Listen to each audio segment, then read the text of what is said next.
Welcome to Chillin' 101. We hope this video helps. You start by capturing a clean headshot and selecting a style template. This matters because the generator maps features differently for cartoon versus photoreal. Once done, crop to a square and ensure neutral lighting so details are preserved.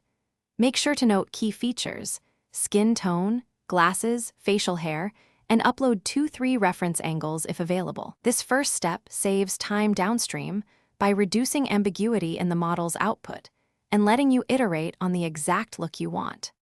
You now configure the generator. Choose resolution, style intensity, and a seed so results are reproducible. This controls detail and variation.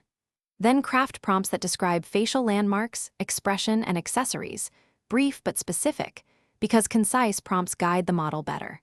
Once you run 3 to 5 renders, compare outputs and use masking or inpainting to correct small issues like hairline, eyeglass glare, or lip shape. Repeat with slight prompt tweaks until the likeness and emoji readability align with your goal. You finish by exporting the Genmoji in the right formats: PNG for transparent use, SVG if you need scalability, and a 128 x 128 raster to test how it reads as an emoji. Then optimize by simplifying lines and boosting contrast so details remain legible at small sizes.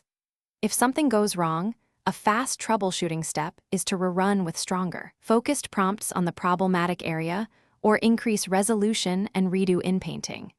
This typically clears blurriness or lost features without restarting the whole process.